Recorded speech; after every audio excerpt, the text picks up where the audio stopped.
بعد خدا بزرگ کوئی قصہ مختصر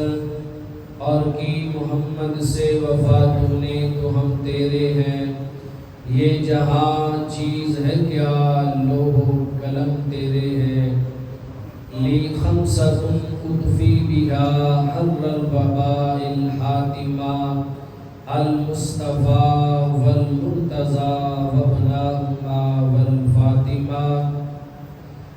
الہی بحق بنی فاطمہ کہ برقول ایمان کنی خاتمہ، اگر دعوتم رد کنی وقبول منو دست دامان آل رسول۔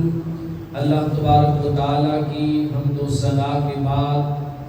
بارگاہ مصطفیٰ صلی اللہ علیہ وآلہ وسلم میں اپنی محبتوں، اپنی عقیدتوں، اپنی ارادتوں اور اپنی چاہتوں کا خراج پیش کرنے کے بعد سامعین و حاضرین السلام علیکم ورحمۃ اللہ وبرکاتہ۔ سامعین محتشم، ماہ محرم الحرام کا یہ تیسرا جمعۃ المبارک ہے۔ اس جمعۃ المبارک کے موقع پر ذکر اہل بیت سے پہلے رب کائنات کی بارگاہ میں دعا گو ہوں، رب کائنات کی بارگاہ میں التجا کرتا ہوں، میرا خالق، میرا مالک، میرا رازق، میرا معبود اور میرا بادشاہ حقیقی مجھ حکیم کو حق اور سچ کہنے کی توفیق نصیب فرمائے۔ رب کائنات ہم سب کو اپنا دامن وسیع رکھتے ہوئے حق اور سچ کو سن کر اس پر عمل پیرا ہونے کی اور آگے پھیلانے کی صلاحیت نصیب فرمائے۔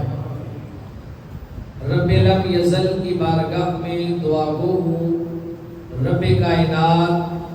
ہم سب کو کامل ایمان، صحیح عقیدہ اور نجات پانے والے اعمال کی توفیق نصیب فرمائے۔ رب کائنات کی بارگاہ میں دعا گو ہوں، میرا خالق، میرا مالک ہم سب کو اپنے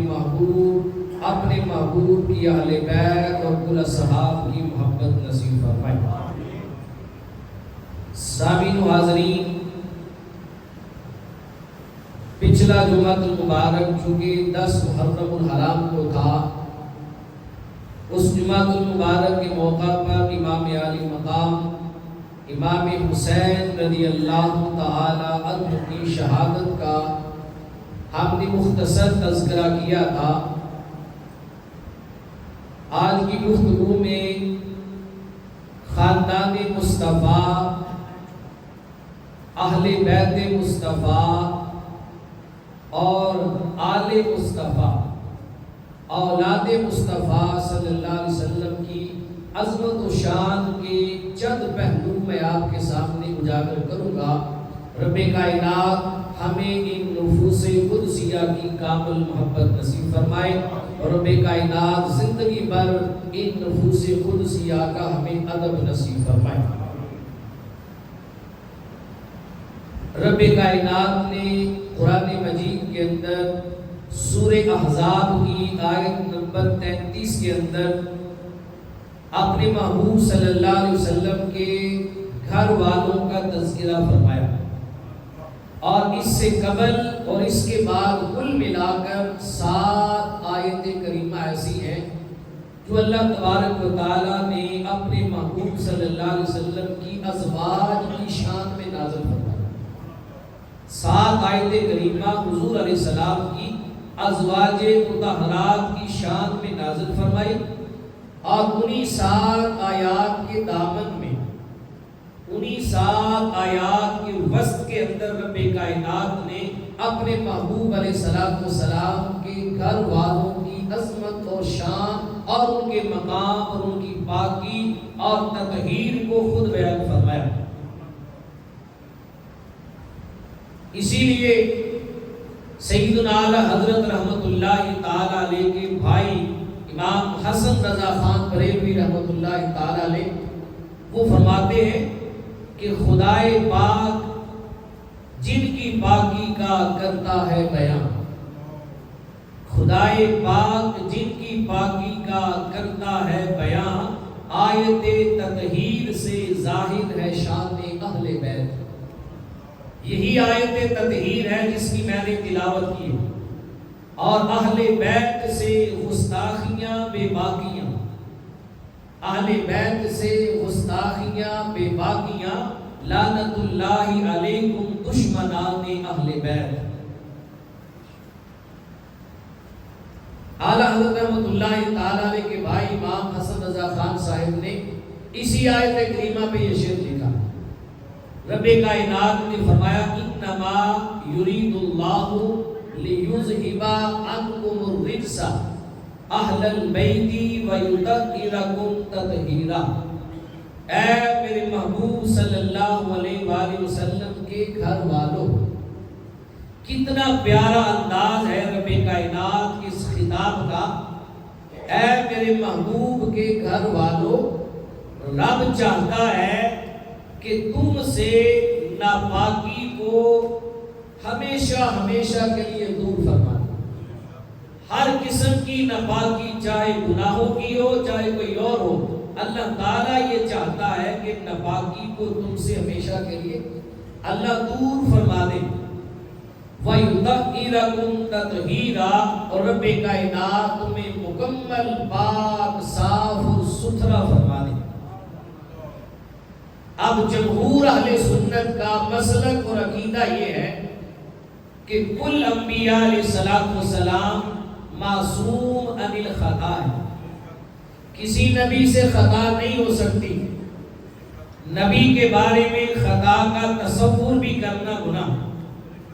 بلکہ ایمان ضائع ہو جائے گا۔ ہر نبی معصوم عن الخطا ہے، لیکن جب نبی کے گھر والوں کی بات آتی ہے، اہل بیت کی بات آتی ہے، نبی کی آل کی بات آتی ہے،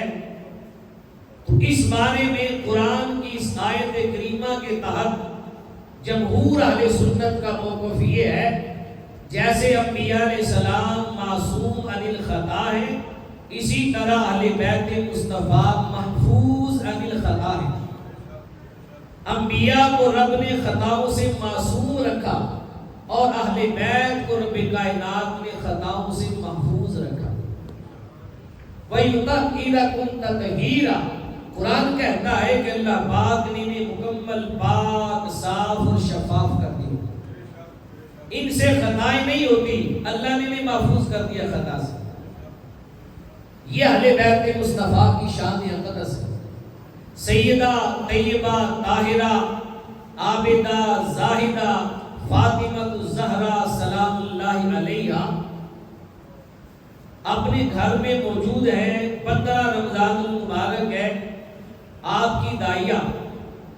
آپ کے گھر میں موجود تھی۔ امام حسن مجتبی رضی اللہ تعالی عنہ کی ولادت باسعادت ہونے والی تھی۔ دائیہ بھاگتی ہوئی بارگاہ رسالت مآب میں آئی، حضور کی بارگاہ میں عرض کی، یا رسول اللہ، آپ کی شہزادی کونین سیدہ طیبہ فاطمہ الزہرا سلام اللہ علیہا کے گھر میں امام حسن مجتبی کی ولادت ہوئی، اور یا رسول اللہ میں نے دیکھا ہے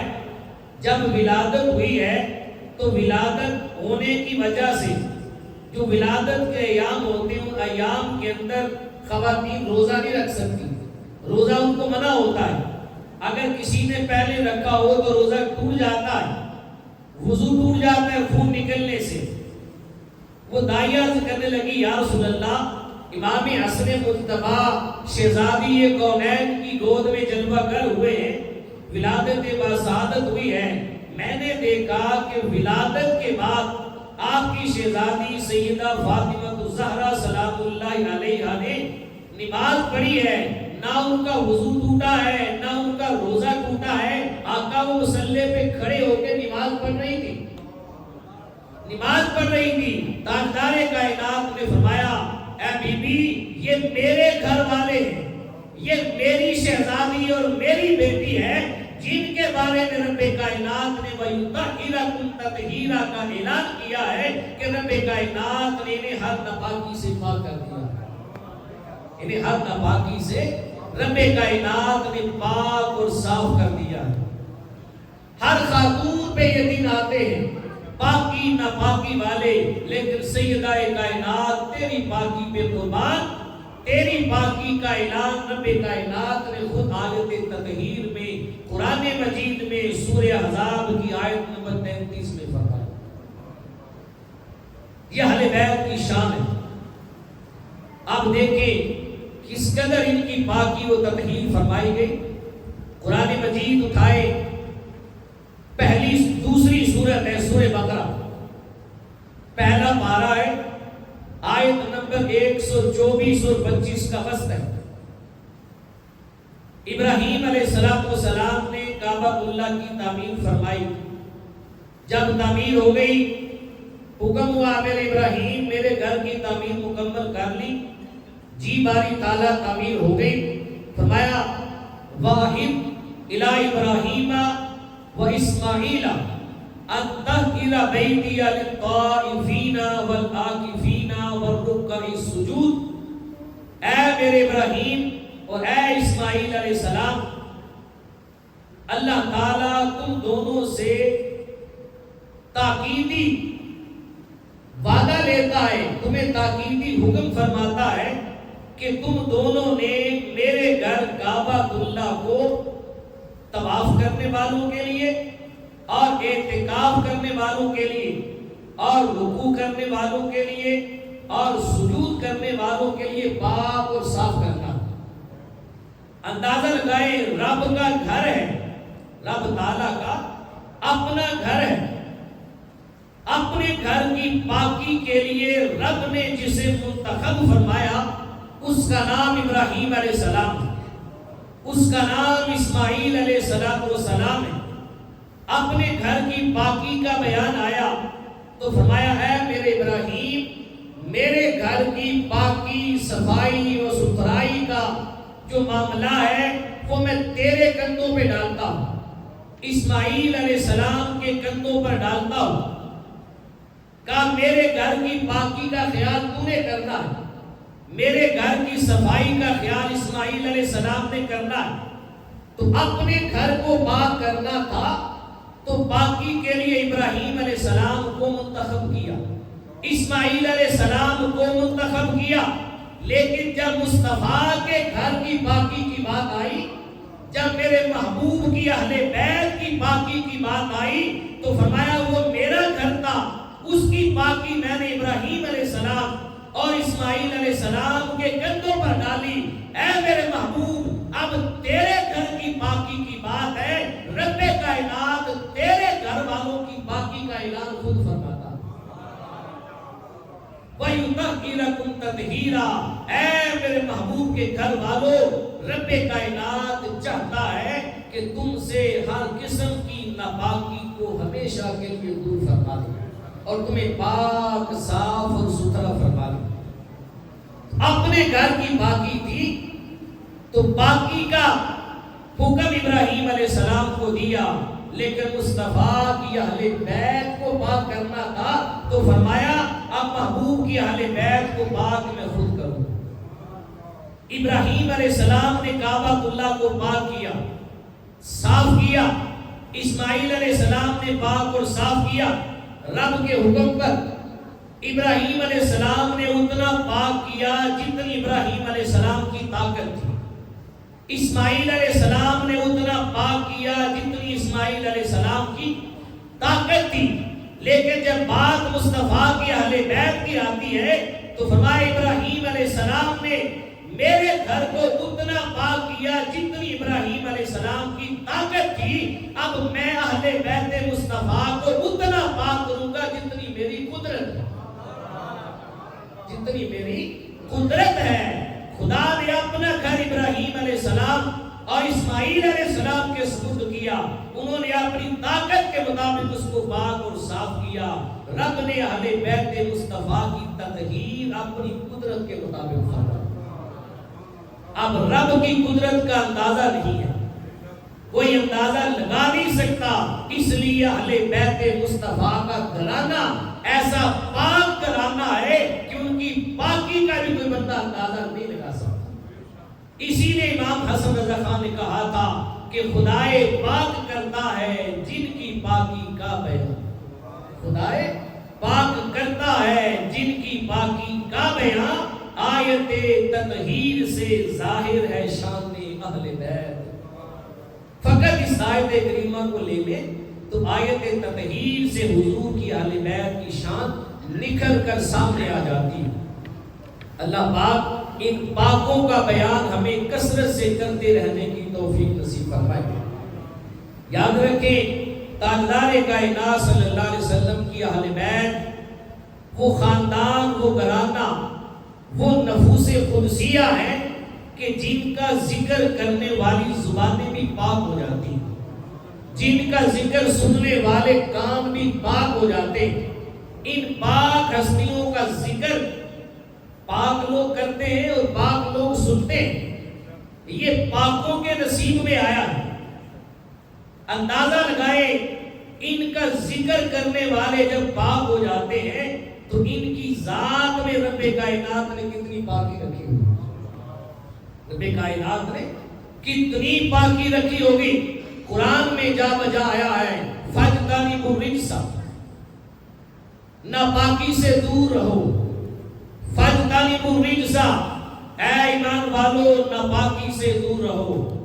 فَاجْتَنِبُوا الرِّجْسَ، اے مومنو ناپاکی سے دور رہو، فَاجْتَنِبُوا الرِّجْسَ، اے اولیاء کرام ناپاکی سے دور رہو، اے متقین کی جماعت ناپاکی سے دور رہو، اے صالحین کی جماعت ناپاکی سے دور رہو، اے نمازیوں ناپاکی سے دور رہو، اے غوث قطب ابدان ناپاکی سے دور رہو۔ قرآن میں حکم عام ہے، ہر کسی کو حکم ہے رب کائنات کا کہ ناپاکی کے قریب نہیں جانا، ناپاکی سے دور رہنا ہے۔ ہر کسی سے کہا تم ناپاکی سے دور رہو، لیکن جب بات آئی اہل بیت مصطفیٰ کی تو یہ نہیں کہا ناپاکی سے دور رہو، بلکہ رب کائنات نے ناپاکی کو حکم دے دیا کہ ناپاکی تو ان سے دور ہو جا۔ یہ نفوس قدسیہ ہے، اے ناپاکی تو ان سے دور ہو جا۔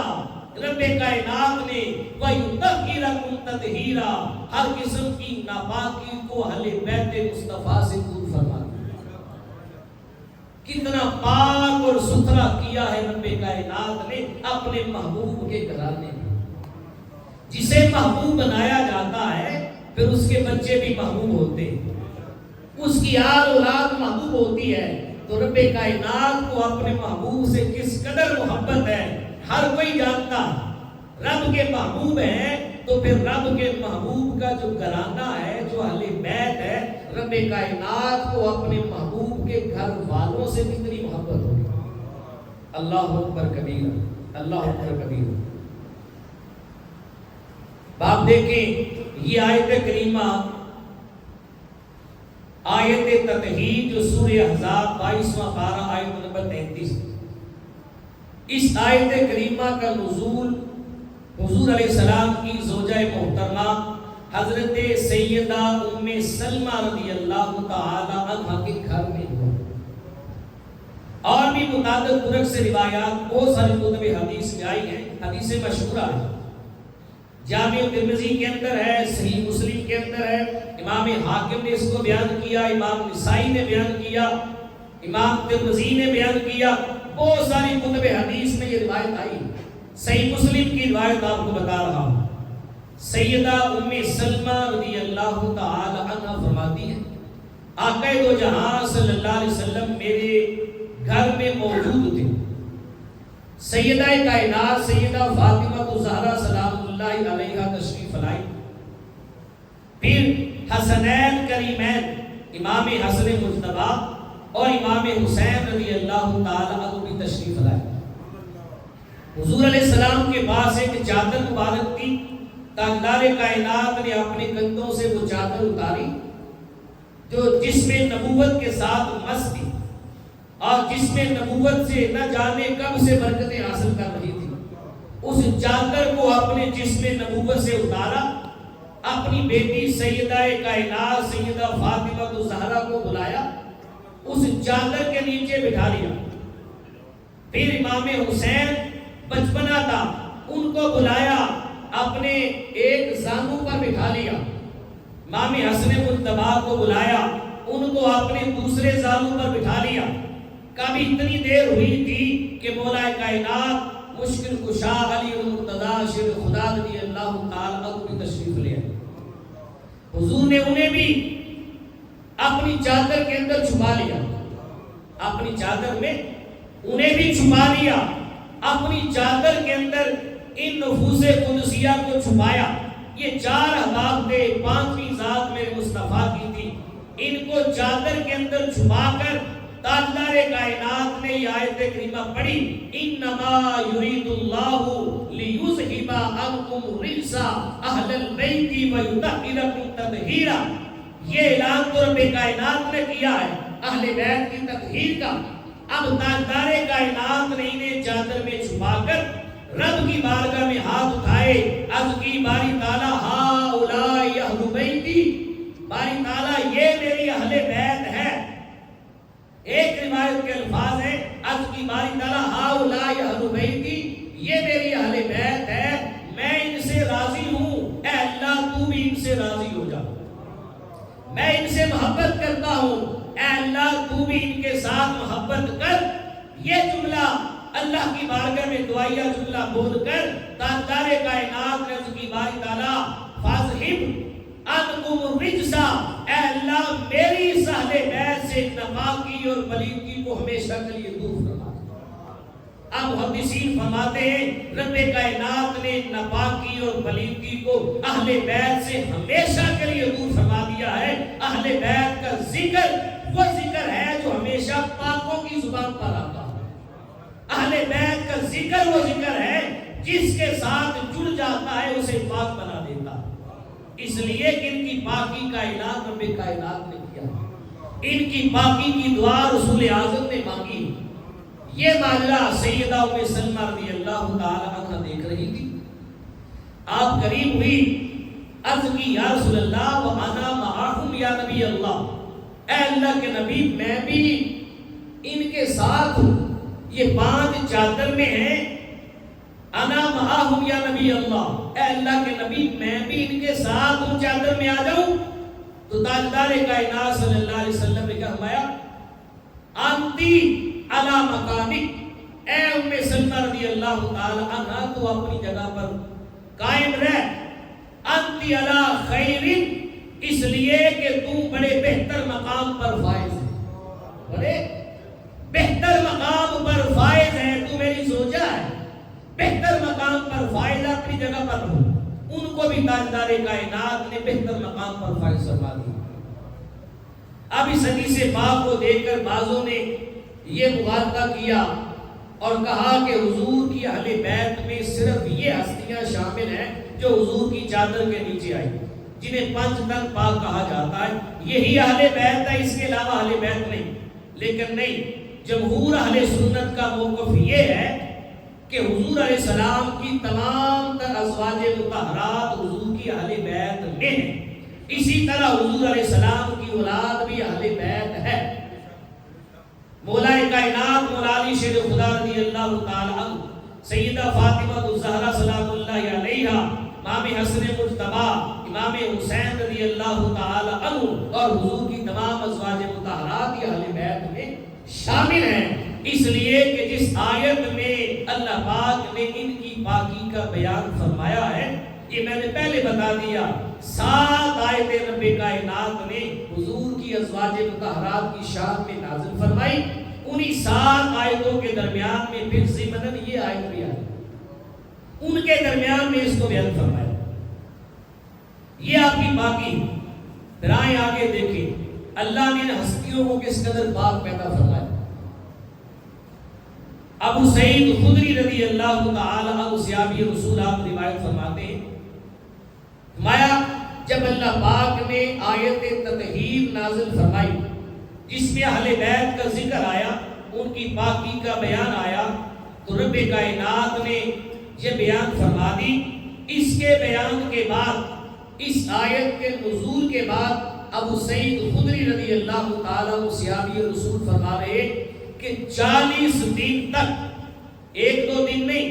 40 دن تک حضور علیہ السلام ہر روز جب فجر کی نماز کے لیے اٹھ کر اپنے کاشانہ نبوت سے مسجد نبوی میں جاتے تو 40 دن تک حضور کا معمول یہ تھا، ہر روز فجر کی نماز کے بعد اٹھ کر پہلے سیدہ کائنات فاطمہ الزہرا اور مولا کائنات علی المرتضیٰ شیر خدا کے دروازے پہ آتے اور دروازے پہ آ کے کہتے السلام علیکم یا اہل البیت۔ رب کائنات نے اہل بیت کہہ کے بلایا تھا۔ تاجدار کائنات ایک روایت میں 40 دن تک اور دوسری روایت میں عبداللہ ابن عباس رضی اللہ تعالیٰ عنہ روایت کرتے ہیں، صحابی رسول ہیں، آپ فرماتے ہیں کہ 40 دن نہیں 7 مہینے، اور تیسری روایت میں کہ 8 مہینے، 7 مہینے یا 8 مہینے اس آیت کے نازل ہونے کے بعد تاجدار کائنات ہر روز سیدہ کائنات کے دروازے پہ آتے اور فجر کی نماز کے ٹائم دروازے پہ کھڑے ہو کے تاجدار کائنات کہتے السلام علیکہ یا اہل البیت، اے مصطفیٰ کے گھر والوں تمہیں سلام ہو، ورحمت اللہ وبرکاتہ السلام رحمکم اللہ، تم پہ اللہ کی رحمتیں ہوں، تم پر اللہ کی برکتیں ہوں، نماز پڑھو اللہ تم پہ رحمت نازل فرمائے۔ یہ جملہ 7 مہینے یا 8 مہینے تاجدار کائنات صلی اللہ علیہ وسلم سیدہ فاطمہ الزہرا سلام اللہ علیہا کے دروازے اقدس پہ آگے ہر روز فجر ٹائم فرمایا کرتے ہیں۔ اللہ اکبر کبیرہ۔ یہ اہل بیت کا مقام اور شان ہے جو زبان رسالت معاب سے بیان ہوا۔ پھر آگے چلیں، ایک روایت میں آتا ہے عبداللہ ابو مسعود انصاری رضی اللہ تعالی عنہ صحابی رسول ہے، اس روایت کو امام بہقی نے بیان فرمایا ہے شعب الایمان کے اندر۔ امام دارقطنی رحمۃ اللہ تعالی علیہ نے اس روایت کو بیان کیا ہے۔ ابو مسعود انصاری رضی اللہ تعالی عنہ صحابی رسول اس حدیث پاک کے راوی، آپ فرماتے ہیں تاجدار کائنات صلی اللہ علیہ وسلم نے فرمایا من صلی صلاۃ فیہا علیہ وعلی اہل بیت لم تقبل منہ، فرمایا جو بندہ من صلی صلاۃ، جو بندہ بھی نماز پڑھے اور فیہا علیہ، نماز کے اندر میری ذات پر درود نہ پڑھے، وعلی اہل بیت، اور میری اہل بیت پر درود نہ پڑھے۔ حدیث پاک سنا رہا ہوں، میں نماز پڑھے اور نماز کے اندر مجھ پر درود نہ پڑھے اور میری اہل بیت پر درود نہ پڑھے، لم تقبل منہ، فرمایا رب اس کی نماز ہی قبول نہیں فرماتا۔ یہ صحابی رسول بیان فرماتے ہیں ابو مسعود انصاری رضی اللہ تعالی عنہ، اور پھر اس کے بعد انہوں نے اپنا قول کیا اور فرمایا اگر میں نماز پڑھوں، میں ابو مسعود انصاری نماز پڑھ رہا ہوں اور نماز کے اندر اگر مجھ سے تاجدار کائنات اور آپ کی اہل بیت پہ درود پڑھنا رہ جائے، چھوٹ جائے، اس لمحے میں اپنی نماز کو نماز شمار نہیں کرتا، میں کہتا ہوں کہ نماز نہیں ہوئی۔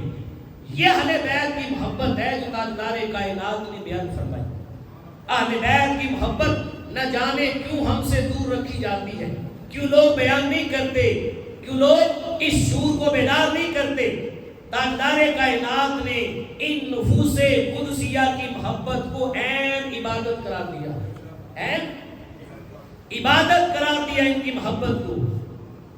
حضرت عبداللہ ابن مسعود رضی اللہ تعالی عنہ صحابی رسول ہے، عبداللہ ابن مسعود رضی اللہ تعالی عنہ صحابی رسول ہیں،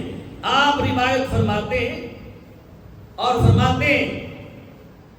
آپ کا اپنا نظریہ کیا ہے، اور تاجدار کائنات صلی اللہ علیہ وسلم کی بات کرتے ہوئے عبداللہ ابن مسعود رضی اللہ تعالی عنہ وہ صحابی ہیں، وہ صحابی ہیں جو فقہ کے اندر اور حدیث کے اندر بہت بلند پائے کے، جن کے بارے میں امام اعظم ابو حنیفہ رحمۃ اللہ تعالی علیہ فرماتے ہیں کہ عبداللہ ابن مسعود رضی اللہ تعالی عنہ کے پائے کا کوئی نہیں ہے۔ وہ فرماتے ہیں عبداللہ تو عبداللہ ہی ہے۔ وہ عبداللہ ابن مسعود رضی اللہ تعالی عنہ فرماتے ہیں حب آل محمد خیر من عبادت سنت۔ صحابی رسول کا عقیدہ دیکھیں، آپ فرماتے ہیں اہل بیت مصطفیٰ کی محبت، آل محمد کی محبت جس بندے کے دل اور سینے میں موجود ہے تو اہل بیت مصطفیٰ کی محبت اگر ایک دن کی محبت ہے تو یہ ایک دن کی محبت ایک سال کی عبادت سے بہتر ہوگی۔ ایک سال کی عبادت سے اہل بیت مصطفیٰ کی محبت بہتر ہے۔ اللہ اکبر کبیرہ۔ یہ صحابہ کرام کا نظریہ، یہ صحابہ کرام کا عقیدہ تھا کہ اہل بیت سے محبت کرتے ہوئے انہوں نے اپنی نگاہوں سے حضور علیہ السلام کو دیکھا، وہ جانتے تھے ان سے محبت کیسے کرنی، ان سے پیار کیسے کرنا ہے۔ ابو ہریرہ رضی اللہ تعالیٰ عنہ صحابی رسول جو راویان حدیث میں پہلا نمبر رکھتے ہیں، حضور علیہ السلام کی جتنی بھی حدیثیں کائنات عالم کے اطراف و اکناف میں پہنچی ہیں، سب سے زیادہ حدیثیں روایت کرنے والے کا نام ابو ہریرہ رضی اللہ تعالی عنہ ہے، اصحاب صفہ میں سے ہیں۔ ہر وقت مدینہ طیبہ میں جو اصحاب صفہ کا چبوترا ہے روضہ رسول کے پاس، وہیں پہ رہتے تھے، کھانا حضور کے گھر سے کھاتے تھے، احادیث طیبہ حضور کی زبان سے پڑھتے تھے، روایت کرتے تھے، محفوظ کر لیتے تھے۔ وہ ابو ہریرہ رضی اللہ تعالیٰ عنہ امام حسین کے دور مبارک میں حیات تھے۔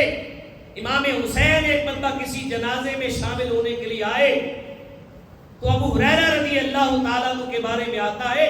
آپ نے جب امام حسین رضی اللہ تعالیٰ عنہ آئے تو امام حسین رضی اللہ تعالیٰ عنہ کے پاؤں مبارک میں جو جوتا تھا انہوں نے اپنی دستار کو اتار کے، دستار کو پھاڑ کے امام حسین کے جوتے کو صاف کیا اور جوتے کو صاف کر کے بتایا کہ امام حسین صحابہ کل کے کل آپ سے محبت کرتے ہیں اور انہیں محبت کسی اور سے سیکھنے کی ضرورت نہیں، صحابہ کو اہل بیت کی محبت تاجدار کائنات نے خود سکھائی۔ یہ عالم تھا صحابہ کی اہل بیت سے محبت کا۔ آج لوگ اہل بیت اور صحابہ کو دور کرنا چاہتے، نہیں، صحابہ اور اہل بیت دونوں ہی مصطفیٰ کریم علیہ السلام کے محبوبین میں شامل ہیں، دونوں سے حضور پیار کرتے ہیں، دونوں کمال کی ہستیاں ہیں، صحابہ بھی اور اہل بیت بھی۔ آئیں آخری حدیث پاک سماعت فرمائیں۔ حدیث پاک میں آتا ہے، حضرت زید بن ارقم رضی اللہ تعالی عنہ روایت کرتے ہیں، یہ حدیث پاک امام ترمذی نے السنن کے اندر اس کو بیان فرمایا ہے اور پورا باب اور چیپٹر قائم کیا امام ترمذی نے، بابو فی مناقب اہل بیت النبی صلی اللہ علیہ وسلم، اس باب کا نام عنوان باندھا۔ امام نسائی رحمۃ اللہ تعالی علیہ نے سنن کبریٰ کے اندر اس حدیث پاک کو روایت کیا، امام احمد بن حنبل نے مسند احمد بن حنبل کے اندر روایت کیا، امام حاکم رحمۃ اللہ تعالی علیہ نے المستدرک کے اندر روایت کیا، امام ابو یعلا نے مسند ابی یعلا کے اندر روایت کیا، امام طبرانی نے موجم الصغیر کے اندر اور موجم الکبیر کے اندر روایت کیا، امام بخاری کے استاد محترم امام عبد الرزاق نے بیان کیا، مصنف ابن ابی شیبہ نے بیان کیا، زید بن ارقم رضی اللہ تعالیٰ عنہ حدیث پاک کے راوی ہیں۔ آپ فرماتے ہیں کہ حضور علیہ السلام مکہ اور مدینہ کے درمیان خم کے مقام پر کھڑے تھے اور خم کے مقام پر کھڑے ہو کے تاجدار کائنات نے اللہ تعالیٰ کی حمد کی، پھر اللہ تعالیٰ کی ثنا بیان کی، اللہ تعالیٰ کا ذکر کیا اور ذکر کے بعد میں الا ایھا الناس، اے لوگو، فانما انا بشر یوشک ان یاتی رسول ربی، کہا میں تمہارے رب کا بھیجا ہوا ایک بندہ ہوں، رب کا رسول ہوں، ان قریب ایک فرشتہ میری بارگاہ میں آئے گا اور میں اللہ پاک کی بارگاہ میں چلا جاؤں گا۔ یعنی حضور نے اپنے وصال پرانوار کی خبر دی، اور خبر دیتے ہوئے تاجدار کائنات نے کیا فرمایا؟ انا تارکم فیکم ثقلین، اے لوگو میں جانے سے پہلے تمہارے اندر دو چیزیں چھوڑ کے جا رہا ہوں، دو چیزوں کو چھوڑ کر تمہارے اندر جا رہا ہوں۔ بڑی قابل توجہ بات، میں ان میں ایک اولہما کتاب اللہ، ان دو چیزوں میں پہلی چیز اللہ کی کتاب ہے، یعنی قرآن مجید۔ فیہ الہدی، اس قرآن مجید میں، اس کتاب میں ہدایت ہے، والنور، اور اس کتاب کے اندر رب کا نور بھی ہے۔ دوسرے طرق سے روایت آئی، اس میں یہ ہے، فرمایا کتاب اللہ حبل ممدود من السماء الى الارض، اللہ کی جو کتاب ہے یہ ایک ایسی رسی ہے جو زمین سے آسمان تک لٹکی ہوئی، زمین سے آسمان تک لٹکی ہوئی ایک رسی ہے، اس میں ہدایت بھی ہے، اس میں نور بھی ہے۔ وَاسْتَمْسِكُوا بِهِ، اس کے ساتھ چمٹ جاؤ کتاب اللہ کے ساتھ، کا قرآن کے ساتھ اپنا رشتہ مضبوط کر لو، قرآن کے ساتھ چمٹ جاؤ، اسے مضبوطی کے ساتھ تھام لو۔ پھر سیابی فرماتے ہیں حضور علیہ السلام نے ہمیں مزید تعلیم دی، قرآن مجید کی طرف راغب فرمایا، اور راغب فرما کے پھر حضور نے فرمایا یہ تو تھی پہلی چیز، دو چیزیں تم میں چھوڑ کے جا رہا ہوں، یہ پہلی تھی کتاب اللہ، اور دوسری چیز فرمائی وَأَهْلُ بَيْتِ، دوسری چیز فرمایا میری اہل بیت ہے، وَعِتْرَتِي، یعنی میرے گھر والے ہیں، اپنی اہل بیت کا ذکر کیا، اور تین بار تاجدار کائنات نے اعلان فرمایا لوگو اذکرکم اللہ فی اہل بیتی، اذکرکم اللہ فی اہل بیتی، اذکرکم اللہ فی اہل بیت، کہا لوگو میں تمہیں اپنی اہل بیت کے معاملے میں اللہ سے ڈراتا ہوں، اپنی اہل بیت کے معاملے میں اللہ کی یاد دلاتا ہوں، اپنی گھر والوں اور اہل بیت کے بارے میں اللہ سے ڈراتا ہوں۔ کہا کیف تخلفنی فیہما، غور کرو کہ میرے بعد تم میری اہل بیت کے ساتھ کیا معاملہ کرو گے،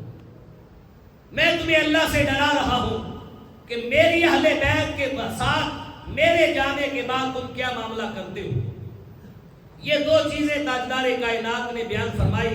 اور ساتھ فرمایا وَلَن يَتَفَرَّقَا، یہ دوسری روایت ہے،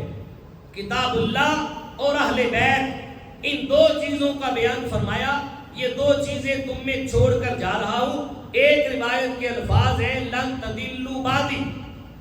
ان تمسکتم لن تضلوا بعدی، اگر تم ان دونوں کا دامن مضبوطی سے تھام لو گے تو میرے بعد تم کبھی بھی گمراہ نہیں ہوگے۔ تاجدار کائنات نے ضمانت دے دی جو بندہ قرآن بھی تھام لے اور میری اہل بیت کا پیار اور محبت بھی تھام لے وہ کبھی گمراہ نہیں ہو سکتا، کبھی گمراہ نہیں ہو سکتا۔ اور جو ان دونوں میں سے کسی ایک کو چھوڑ دے، یا قرآن چھوڑ دے وہ بھی گمراہ ہو جائے گا، یا اہل بیت کو چھوڑ دے وہ بھی گمراہ ہو جائے گا۔ کہ قرآن کا دامن بھی تھامو اور اہل بیت کا دامن بھی تھامو، لن تضلوا بعدی، تم میرے بعد کبھی گمراہ نہیں ہو سکتے۔ وَلَن يَتَفَرَّقَا، کہا یہ دونوں ایسی چیزیں ہیں کبھی جدا نہیں ہو سکتی، قرآن اہل بیت سے جدا نہیں ہو سکتا، اہل بیت قرآن سے جدا نہیں ہو سکتی۔ اب میں جو بات کہنے لگا ہوں بڑی قابل توجہ بات، تاجدار کائنات نے یہ بیان کر دیا قرآن اہل بیت سے جدا نہیں ہو سکتا، اہل بیت قرآن سے جدا نہیں ہو سکتی۔ میرے آقا نے قرآن کا ساتھی اہل بیت کو بنایا، قرآن کا ساتھی اہل بیت کو بنایا، اہل بیت کا ساتھی قرآن کو بنایا، دونوں کو ایک دوسرے کا ساتھی بنایا۔ وَلَن يَتَفَرَّقَا، اور فرمایا یہ دونوں کبھی جدا نہیں ہوں گے، یہ دونوں کا تعلق بڑا مضبوط ہے، بڑے گہرے ساتھی تاجدار کائنات نے بنا دیے۔ اب میرا سوال یہ ہے کہ تاجدار کائنات نے قرآن کا ساتھی بنانے کے لیے اہل بیت کو چنا، قرآن کا ساتھی بنانے کے لیے صحابہ کرام میں سے کسی کو نہیں چنا، صحابہ کرام میں سے کسی کو نہیں چنا۔ صحابہ کرام کی شان اور عظمت کو دونوں ہاتھوں سے سلام۔ کوئی بندہ میرے اس جملے سے یہ معنی مطلب نہ لے کہ میں صحابہ کرام کی شان کم کر رہا ہوں، نہیں، ایک انداز ہے بتا رہا ہوں کہ اہل بیت کو قرآن کا ساتھی بنانے کے لیے چنا ہے، صحابہ کو قرآن کا ساتھی بنانے کے لیے کیوں نہیں چنا؟ تاجدار کائنات کی نگاہ مقدس دور اندیش تھی، نگاہ نبوت دور کو دیکھ رہی تھی، اپنے علم غیب سے دیکھ رہے تھے کہ میں بدر کے اندر گیا، کئی کافر مارے، کئی مسلمان کیے اور صحابہ بنائے، احد میں گیا کئی صحابہ بنائے، خندق میں گیا کئی صحابہ بنائے، خیبر میں گیا کئی صحابہ بنائے،